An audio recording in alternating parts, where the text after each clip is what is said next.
First and foremost, I hope all of you had an awesome Christmas. Merry belated Christmas for those of you that celebrated, and I hope you all plan on celebrating the new year with a bang as well. This week, we have a lot of news for everyone. We have new MMOs on the horizon, lots of end-of-year updates, expansions, and more. So let's take a moment to go get some Christmas hot chocolate, maybe some cookies, and jump right into this week's Weekly Byte of MMORPG news. While you're doing that though, allow me to hit you all up with today's sponsor. This is actually going to pay for Mrs. Stick's New Year's present, so yeah, she's gonna have all of you guys to thank. WARSPEAR Online is a cross-platform MMORPG with a huge open world, epic quests, and beautiful locations. The long-awaited celebration of world creation is already knocking at the door, and the best heroes of WARSPEAR Online are all ready to dive into Pixel Christmas madness. Lord of Cold and Darkness, the raid boss, Chernobog, unleashes all his might upon the snow boundary, which you have to save from the claws of evil. Register for free and save the world creation holiday together with thousands of players only in WARSPEAR Online.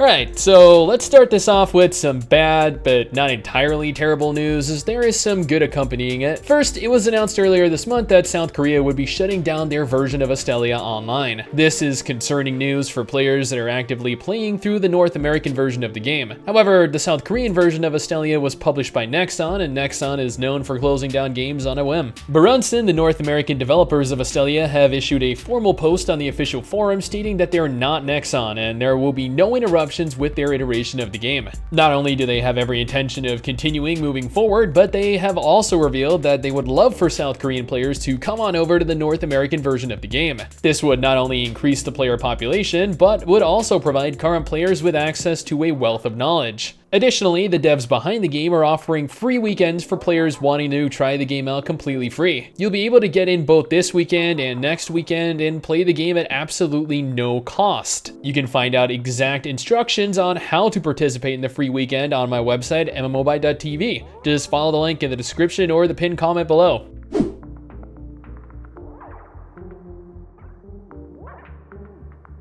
This has been being teased since back in November, but as of last week, we officially have confirmation of the brand new Guardian class coming to Black Desert. The release date, at least for the PC version of the game, is scheduled for January 22nd, 2020, with consoles, getting her one day. According to Pearl Abyss, the new Guardian is a female exclusive class, which, let's be honest here, we all know that the majority of Black Desert classes are going to be female exclusives because the player base all but warrants it at this point. The Guardian will be a close-range melee class that utilizes a large axe and shield, which is an interesting combination considering most axes as large as the one she uses would typically be wielded with two hands. But hey, with how thick I'm sure all of you have noticed she is, I have no doubt that she could one-up the Hulk in an arm wrestling match.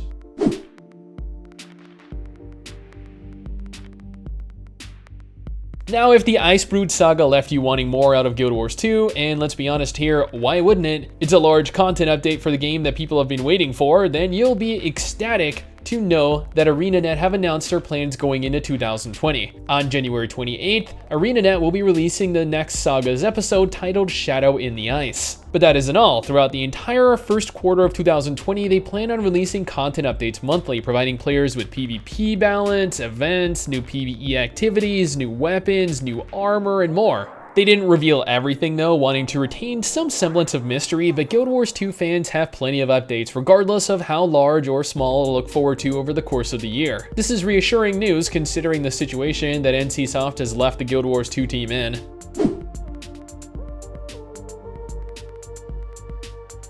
Ever since Microsoft announced Phantasy Star Online 2 was coming to North America in spring 2020, people have been eagerly anticipating any information pertaining to the game. While we're still uncertain of Microsoft's intentions regarding the regions that will be able to play the game, we do know that as of the 16th of December, Microsoft began accepting closed beta registration for it. This means that interested players will be able to sign up for and participate both in the upcoming beta test, although interestingly, it is not for PC players. Instead, this closed beta in specific is targeted at Xbox One players only. Yeah, PSO2 is confirmed to be coming out on both Xbox and PC platforms, along with additional consoles in the future, but the Xbox One will be obtaining exclusive launch rights for the vast majority of the year. Do note though that PSO2 will be completely cross-play compatible between all platforms. Now, if you own an Xbox One and you want to get into the closed beta, or you want to sign up for the future PC closed beta, then I will have instructions on how to get in on my website at MMObyte.tv. Once again, the link will be in the description and the pinned comment below.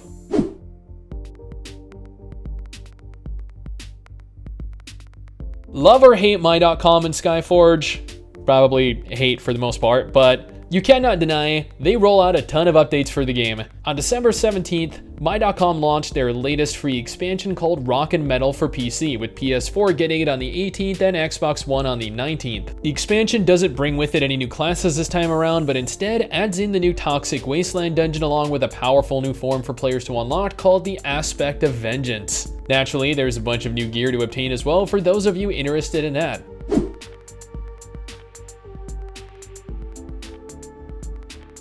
Fans of SoulWorker, or at the very least fans of the South Korean version of SoulWorker, will be happy to learn that Lion Games and Smilegate released the brand new Ephnel class into the game. While the character has no confirmed release date for the Western iteration of the game yet, the class in specific looks to be pretty badass, utilizing a large spear to pierce enemies. There's a little backstory to her revealed thus far, but let's be honest here. You guys care more about what she can do as opposed to what she did do. Hopefully, Gameforge can bring Ephnel over to the Western version of SoulWorker so we can all enjoy her just as much as her Eastern brethren.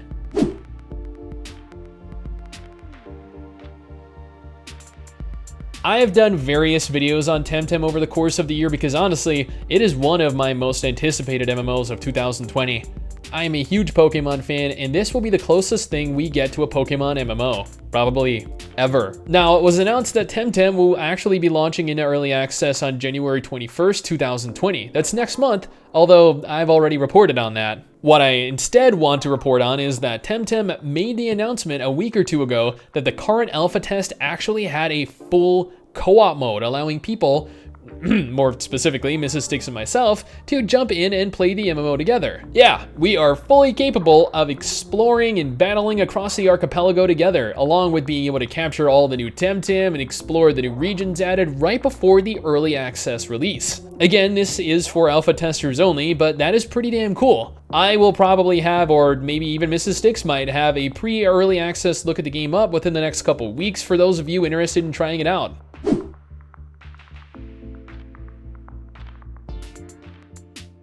Everyone already figured we would be getting the final large update for Battle for Azeroth in January, but now we have an official confirmation. The final patch, Visions of N'Zoth, will be going live on January 14, 2020. That is just 3 weeks away. The patch will bring with it the final raid, Nyalotha, which I will be the first to admit I probably butchered, the new Mechanome and Vulpera allied races, invasions across both Oldhim and the Vale of Eternal Blossoms, and much more. Mrs. Sticks and I actually just started playing WoW again in hopes of finishing off all of the content before Shadowlands hits, so if you're looking to play with us, then we're on Illidan. Like, Illidan as in the server, not on Illidan physically, because that'd just be weird.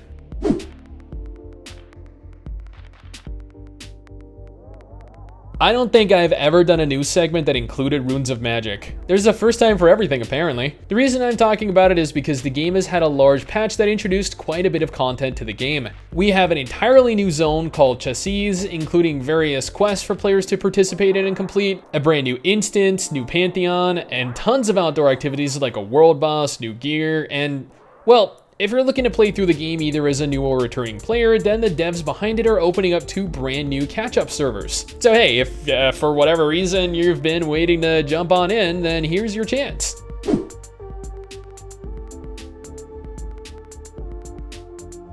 Who here remembers Shadow of the Colossus? Man, that was an incredible game. I remember pouring days straight into it as a kid, and when it came out remastered, man, there are very few games that have killed my social life over the years, and that was definitely one of them. So when I heard that there was a brand new MMORPG in development that was heavily inspired by Shadow of the Colossus, or okay, maybe not heavily inspired by, but sharing significant similarities with, I was ecstatic. Looking at the trailer, the game feels like a AAA budget console game, and getting something that looks this good on mobile devices is incredibly difficult. And yeah, I probably should have prefaced this by stating that this is for mobile devices. As of this moment, barely anything other than that is known about the game. We don't know if these are 100% in-game graphics, we don't know if the combat is going to be fast or slow, action-based, or something completely different. Yet, honestly, I am still pretty excited. I love hearing we'll be getting new MMORPGs regardless if they're for PC or mobile devices, especially when they look this damn good. Plus, hey, with how little that's been revealed about the game thus far, who's to say it's not going to be cross-play compatible?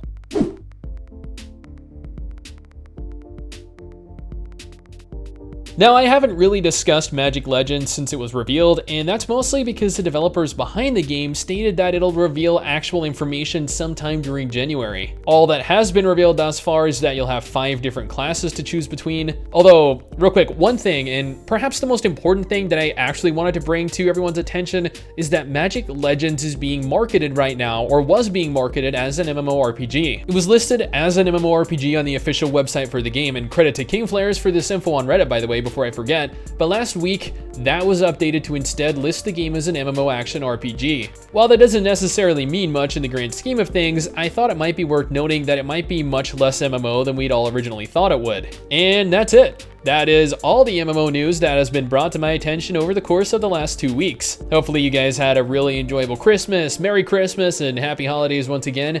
I hope you guys all have an awesome New Year's, and I hope to see you all on Monday where we talk about someday soon I'm gonna make it. Yeah, all hard work's gonna be worth it.